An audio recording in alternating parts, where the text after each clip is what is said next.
Good morning and welcome to day 66 of Bible in a Year as we go through the Bible from Genesis to Revelation in 365 days.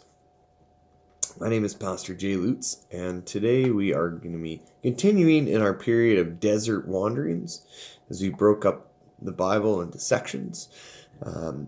This was created by Jeff Cavins, and we are going through today Numbers chapter 17, Deuteronomy chapter 17 to 18, and Psalm chapter number 98.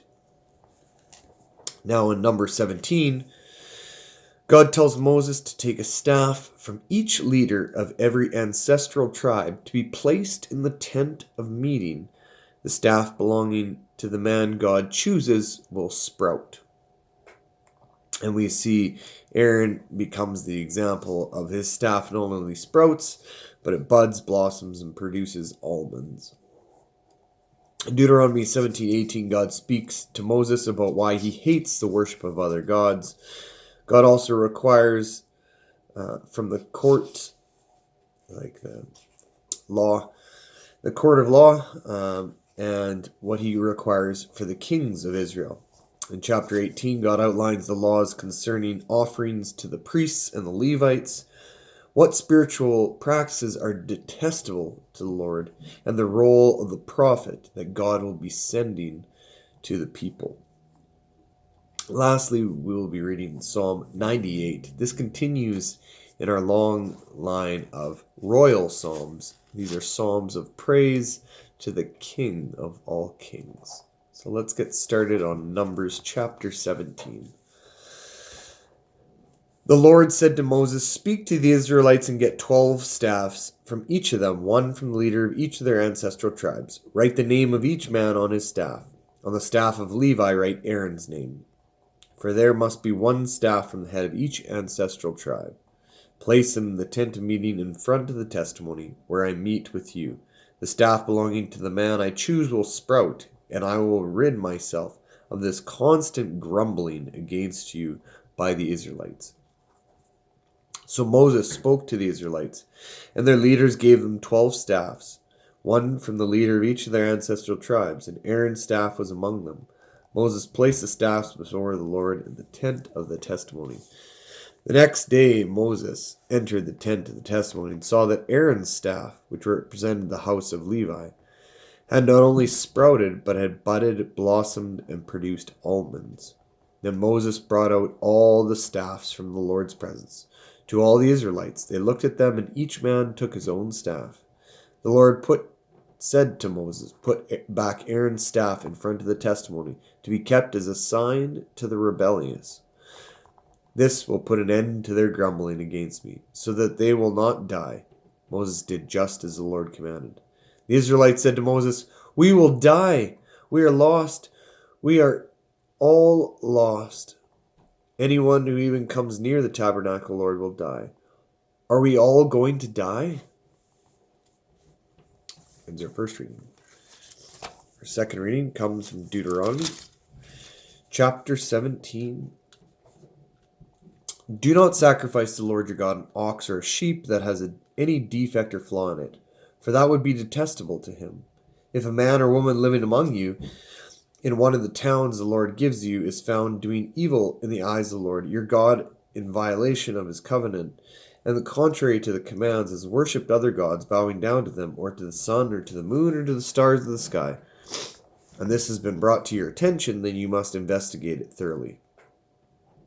If it's true and been proved that this detestable thing has been done in Israel, take the man or woman who has done this evil deed to your city gate and stone that person to death.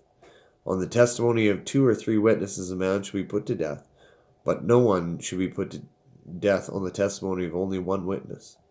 The hand of the witnesses must be the first in putting him to death, and then the hands of all the other people. You must purge the evil from amongst you. If cases come before your courts that are too difficult for you to judge, whether bloodshed, lawsuits, or assaults, take them to the place the Lord your God will choose. Go to the priests who are Levites and to the judge who is in office at that time. Inquire of them, and they will give you the verdict. You must act accordingly to the decisions that they give you at the place the Lord will choose. Be careful to do everything they direct you to do. Act according to the law they teach you, and the decisions they give you. Do not turn aside from what they tell you, to the right or to the left. The man who shows contempt for the judge, or for the priest who stands ministering there to the Lord your God, must be put to death. You must purge the evil from Israel. All the people will hear and be afraid and will not be contemptuous again. And when you enter the land the Lord your God has given you, and have taken possession of it and settled in it, and you will say, let us set a king over us like all the other nations around us. Be sure to appoint over you the king the Lord your God chooses. He must be from among your own brothers. Do not place a foreigner over you, one who is not a brother Israelite. The king, moreover, must not acquire a great number of horses for himself, or make the people return to Egypt to get more of them. For the Lord has told you, you are not to go back that way again. He must not take many wives, or his heart may be led astray. He must not accumulate large amounts of silver or gold. When he takes the throne of his kingdom, he is to write for himself on a scroll a copy of this law, taken from that of the priests who are Levites. It is to be with him, and he is to read it all the days of his life, so that he may learn to revere the Lord your God and follow carefully all the words of his law and these decrees, and not consider himself better than his brothers, and turn from the law to the right and to the left. Then he and his descendants will reign a long time over his kingdom in Israel. Chapter 18. The priests who are Levites, indeed the whole tribe of Levi, are to have no allotment or inheritance with Israel. They shall live on the offerings made to the Lord by fire, for that is their inheritance. They shall have no inheritance amongst their brothers. The Lord is their inheritance, as he promised them. This is the share due to the priests from the people who sacrificed a bull or a sheep, the shoulder, the jowls, and the inner parts. You are to give them the first fruits of your grain, new wine and oil, the first wool from the shearing of your sheep. For the Lord your God has chosen them and their descendants out of all the tribes to stand and minister in the Lord's name always. If a Levite moves from one of your towns anywhere in Israel where he is living, and comes in all earnestness to the place the Lord will choose, they may minister in the name of the Lord his God, like all his fellow Levites who serve there in the presence of the Lord. He is to share equally in their benefits, even though he has received money from the sale of family possessions. When you enter the land the Lord your God has given you, do not learn to imitate the detestable ways of the nations there. Let no one be found among you who sacrifices his sons or daughters in the fire, who practices divination or sorcery, interprets omens, engages in witchcraft, or casts spells, or is a medium or spiritualist, or who consults the dead. Anyone who does these things is detestable to the Lord. And because of these detestable practices, the Lord your God will drive out these nations before you. You must be blameless before the Lord your God. The nations will listen to those who practice sorcery or divination. But as for you, the Lord your God has not permitted you to do so. The Lord your God will raise up for you a prophet like me from amongst your own brothers. You must listen to him, for this is what you asked the Lord your God at Horeb on the day of the assembly, when you said, let us not hear the voice of the Lord our God, nor see this great fire any more, or we will die. The Lord said to me, what they say is good. I will raise up for them a prophet, like you amongst their brothers. I will put my words in his mouth, and I will tell him everything I command him. If anyone does not listen to my words that the prophet speaks in my name, I myself will call him to account. But a prophet who presumes to speak in my name anything I have not commanded him to say, or a prophet who speaks in the name of other gods, must be put to death. You may say to yourselves, how can we know when a message has not been spoken by the Lord? If what a prophet proclaims in the name of the Lord does not take place or come true, that is a message that the Lord has not spoken. That prophet has spoken presumptuously. Do not be afraid of him. Here ends our second reading, and our final reading comes from Psalm 98, a royal psalm, a psalm of praise. Sing to the Lord a new song, for he has done marvelous things. His right hand and his holy arm have worked salvation for him. The Lord has made his salvation known and revealed his righteousness to the nations.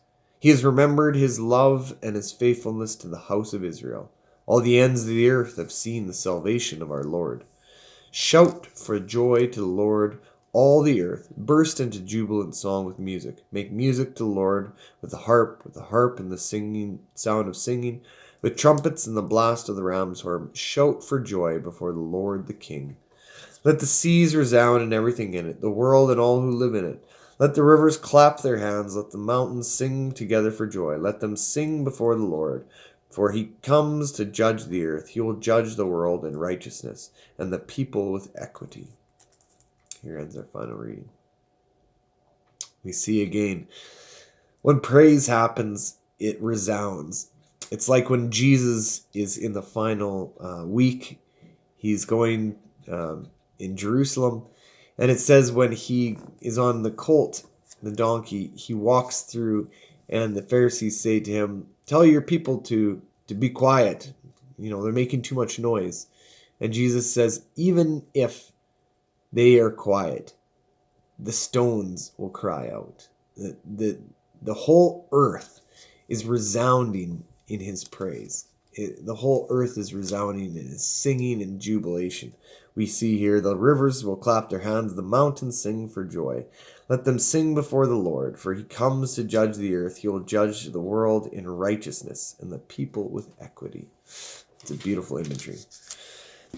Next, we see a long list of things that the people of Israel to do. It gives them a list of things that their king is to do.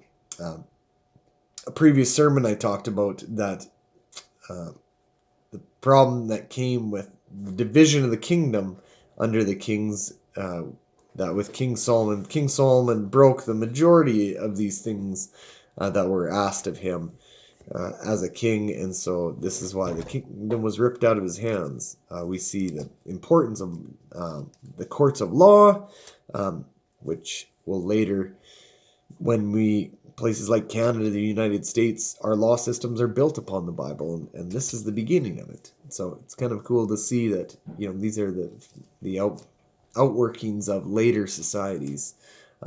Also, we hear why we were not to worship other gods.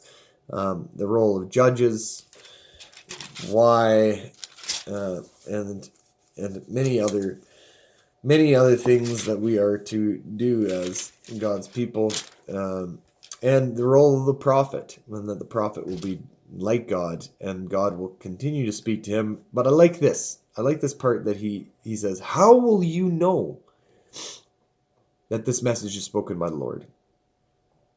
The Lord does not. If what a prophet proclaims in the name of the Lord does not take place or come true, that message was not spoken from the Lord." The Lord's word never goes out empty. It always becomes fulfilled. It always works itself out. Now, it doesn't mean that it has to happen within a certain time span, but it means that it will come true. We need to. This is this whole idea of by their fruits they will be known. That whole expression, that comes from the Bible, because by their fruits they shall be known when it comes to the people who prophesy. And lastly, we see this example of the staffs put in, and the one that will bud, ones that will bud will be the ones that will represent God, and so there won't be any grumbling anymore. And the one that buds, not only buds, but it says sprouts, but blossoms and then produces almonds, is Aaron's. Aaron, we see, has been faithful to God, and in abundance. And so we thank God for those like Aaron, who have steadfast stood before the Lord and followed in his ways and to God's glory. And so may we be like Aaron, in that not only are we there to help lead God's people, but that we do it in abundance, as Aaron did. And Aaron was faithful throughout his days, and so we thank God for those like Aaron. Pray that we, like Aaron, might come to know God, not just to know the little things about him, but like we said with the prophets, that they would know him so much that it would be as if he was whispering in their ear, and that they would follow, and that the things that they do what they say would come true. May we be people of truth, that we might walk in the truth. That's my prayer for you this day. Have a blessed day.